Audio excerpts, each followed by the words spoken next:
Good morning students. मैं Manmohan Kaur master GHS Delhi से आपके लिए खास टॉपिक लेकर आई हूँ जिसका नाम है वर्ल्ड मेंटल हेल्थ डे यानी कि विश्व मानसिक स्वास्थ्य दिवस। इस गाइडेंस एंड काउंसलिंग की क्लास में इसके बारे में हम चर्चा करेंगे। तो करते हैं स्टार्ट। बच्चों, अगर आज के समय में देखा जाए तो क्या बड़े, क्या बुज़ुर्ग, क्या आप जैसे बच्चे सभी तनाव में रह रहे हैं और हर साल 10 अक्टूबर को वर्ल्ड मेंटल हेल्थ डे मनाया जाता है ताकि समाज के हर व्यक्ति को मानसिक स्वास्थ्य के बारे में जागरूक किया जाए। ठीक है, तो आज की इस दुनिया में, आज की जो युग चल रहा है, इसमें डिप्रेशन, एंजाइटी और कई जो मानसिक बीमारियां के जो लोग हैं वो शिकार होते जा रहे हैं।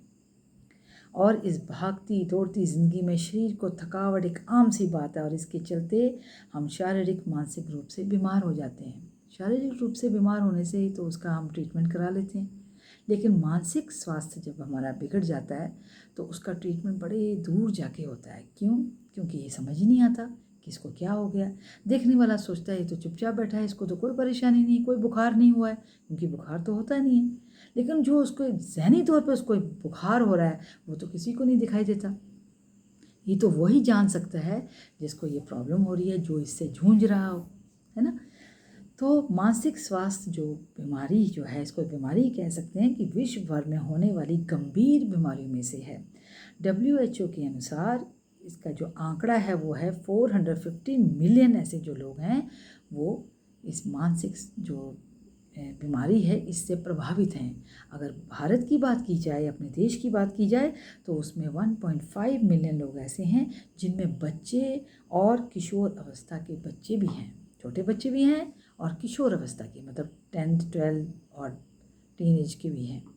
तो बच्चों, अगर हमारा मानसिक स्वास्थ्य सही रहेगा तो हम भी स्वस्थ रहेंगे, है ना। इसलिए आज हम शेयर करेंगे मानसिक जो स्वास्थ्य से जुड़ी हुई कुछ बातें, ऐसी इम्पॉर्टेंट बातें कि ऐसे क्यों होता है। ठीक है, इसके 3 कंडीशंस हैं। क्यों हम मानसिक बीमारियों के जो कारण हम जानते हैं तो वो उसके 3 कंडीशंस। पहला आता है साइकोलॉजिकल कंडीशन, फिर आता है इमोशनल, फिर आता है सोशल। साइकोलॉजिकल कंडीशन में हम देखते हैं कि जो मूड है वो बड़ा डिप्रेस रहता है इंसान का, व्यक्ति का, बच्चे का।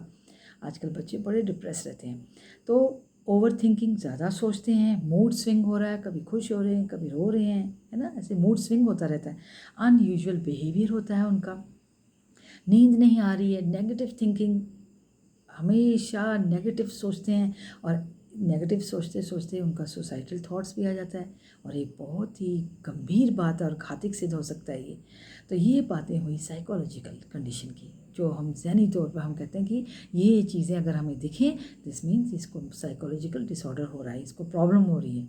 उसके बाद आता है इमोशनल। इमोशनल में क्या देखते हैं हम कि खुद को जो बच्चा है हारा हुआ महसूस करता है, वर्थलेस महसूस करता है, सेल्फ कॉन्फिडेंस खो गया है, वो हमेशा उदास रह रहा है, एंजाइटी है उसको, और लो एनर्जी फील करता है। ये चीज़ें आएंगी इमोशनल में। ठीक है, और उसके बाद आता है सोशल। सोशल में क्या देखते हैं कि बच्चा जो है कटा कटा रह रहा है, अकेला रहना पसंद करता है।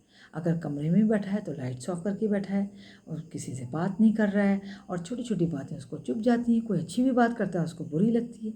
ये चीज़ें जब ये जो जितनी भी पॉइंट्स मैंने आपको बताया, साइकोलॉजिकल, सोशल और इमोशनल, इनमें से कुछ भी हो, अगर ये थोड़ी देर के लिए है तो कोई बात नहीं, वो नॉर्मल बात है, मतलब कि हफ्ता 10 दिन। अगर ये चीज़ें सब लंबे समय तक चल रही हैं तो ये इस पे गौर देने वाली बात है, इस पे ध्यान देने वाली बात है, क्या घर के बड़े या क्या स्कूल के टीचर्स। ठीक है, तो अब हम जानेंगे कि ये जो सिम्टम्स हमने देखे हैं, अगर ये हमारे शरीर में आ रहे तो हमें मेंटली हेल्दी कैसे रहना है, उसके भी तो टिप्स होंगे कि हमने किस तरह इन चीज़ों को दूर करना है। तो अपने लाइफस्टाइल को चेंज करिए, कैसे कैसी आदत डालनी है। सबसे पहले जो है अपने दिन की जो शुरुआत है वो अपने आप से करनी है। सुबह जल्दी उठना है, अपने आप को 1 से 2 घंटा दीजिए। ठीक है, एक्सरसाइज कीजिए, मेडिटेशन कीजिए, पॉजिटिव बुक्स पढ़िए, ठीक है, ध्यान लगाइए और योगा कीजिए, ध्यान लगाओ, आराधना करो, बहुत कुछ बातें हैं, ऐसे आप जो है रिलैक्स फील करोगे। ठीक है, उस परमात्मा को भी तो याद करना सुबह के टाइम में होता है। उसके बाद आता है ये स्ट्रेस और एंगर को हैंडल करने के तरीके हैं और फिर आप हैंडल कर सकते हो। उसके बाद आता है एडिक्शन से, कोई भी एडिक्शन से दूर रहिए। एडिक्शन बच्चों के लिए तो बहुत घातक सिद्ध होता है ये एडिक्शन। अल्कोहल हो गया, स्मोकिंग हो गया, कुछ भी, ठीक है। और आजकल तो मोबाइल का एडिक्शन हो गया है, तो बहुत ही ख़तरनाक चीज़ है। उसके बाद आता है स्टॉप ओवर थिंकिंग, ज़्यादा मत सोचिए, ठीक है। बहुत बहुत कुछ सोचते रहते हैं, पुरानी बातें लेके बैठ जाते हैं। नहीं, ऐसे मत करिए, आगे बढ़िए, आगे सोचिए, ठीक है। फिर आता है कि लोगों के साथ अच्छे रिलेशन्स होने चाहिए, ठीक है, कोई बात नहीं, अच्छाइयाँ भी होती हैं लोगों में, बुराइयाँ भी होती हैं, तो अच्छाइयाँ अपना लो, बुराइयों को छोड़ दो, है ना। तो उसके बाद आता है अपने आप को लूज़र मत समझिए, अपने आप को किसी के साथ कंपेयर नहीं करना, आप अपने आप में बिल्कुल ठीक हो, ये समझना है आपने। ऐसे थॉट्स जो हैं हैंडल अगर आते भी हैं तो हैंडल करना सीखिए, ठीक है।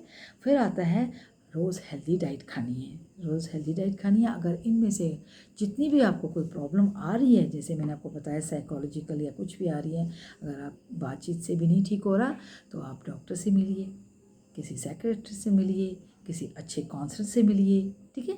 अच्छे काउंसलर्स की सलाह लीजिए, मदद लीजिए, बात ज़रूर शेयर कीजिए, बात करनी बहुत इंपॉर्टेंट है। देखिए आजकल तो बड़े बेहतरीन काउंसलिंग सेल बन गए हैं, आओ बात करें, आओ बात करें में जो हेल्पलाइन नंबर है वो है 6006800068। इस पर बात करके देखिए आप, देखो आपको कितनी मदद मिलेगी, ठीक है। तो उसके बाद आता है जितना हो सके फ़ोन और सोशल मीडिया से दूर रहिए, ये बहुत इंपॉर्टेंट है। ये जो पिछले साल 1-1.5 साल से जो बच्चे जो हैं मोबाइल पे एकदम जुड़ के बैठ गए हैं, क्या करें, मजबूरी हो गई, टीचर्स के लिए भी बच्चों के लिए मजबूरी होगी, क्योंकि सारा का सारा जो स्कूल है इस मोबाइल पे आके रुक गया, इस मोबाइल पे आके थम गया। हमने अच्छी बातें लेनी हैं और ज़्यादा इसमें से सोशल मीडिया से कंज्यूम मत करिए, ये डिस्ट्रैक्ट करता है बच्चों को, दूर ले जाता है, फैमिली से भी दूर ले जाता है, अपने आप से दूर ले जाता है, ये ऐसी चीज़ है। फिर उसके बाद होता है अपने जो साथ में अगर आप रीडिंग हैबिट्स आप में अच्छी हैं तो गुड बुक्स पढ़िए, ठीक है। और साथ ही साथ आपने क्या करना है, कभी कभार अपने दोस्तों से भी बात कर लीजिए, लाफ्टर थेरेपी कीजिए, हंसिए, बिना वजह हंसिए। देखो आप एक हंसोगे ना दूसरा भी हंसेगा, तीसरा भी हंसेगा। उसके बाद क्या है कि इससे आपकी जो थेरेपी है वो लाफ्टर थेरेपी है वो बहुत बढ़िया होगी और आप खुश रहोगे, है ना। लाफ्टर थेरेपी बहुत इंपॉर्टेंट है। और उसके बाद आता है फैमिली बॉन्डिंग जो है उसमें कम्युनिकेशन ज़रूरी है, कनेक्टिविटी बहुत ज़रूरी है। छोटी छोटी बातें शेयर कीजिए घर में, बड़ों को मैं तो कहूँगी, रिक्वेस्ट करूँगी जो बड़े हैं बच्चों की बातें शेयर कीजिए, उनसे प्यार से बात कीजिए, कोई प्रॉब्लम है तो उनसे उनकी प्रॉब्लम को हल कीजिए। हर एक में प्रॉब्लम होती है, ज़हनी तौर पे प्रॉब्लम होती हैं। हम सोचते हैं ना बच्चे हैं इनमें क्या प्रॉब्लम, नहीं, बच्चों में भी प्रॉब्लम होती है। और ख़ास करके ये जो इम्पोर्टेंट टूल्स हैं ना, जो कनेक्टिविटी, कम्युनिकेशन, एम्पैथी, कंपैशन, ये सब चीज़ें जो हैं हमें आपस में शेयर करनी है। बड़े बुज़ुर्गों की हेल्प कीजिए, उनकी मदद कीजिए, उनको डॉक्टर के पास ले जाइए। देखो कितना ज़हनी तौर पे आपको खुशी मिलेगी, उनको भी खुशी मिलेगी, आपको भी खुशी मिलेगी। घर की जो खुशहाली है ना वो है वफ़ादारी, समझदारी, ईमानदारी। अगर घर में ये चीज़ें आ गई तो आप भी खुश, आपके परिवार वाले भी खुश, और साथ ही साथ जो मेंटल है ना, मानसिक बीमारी को कोसों दूर रहना ही पड़ेगा, ठीक है। Okay, thank you.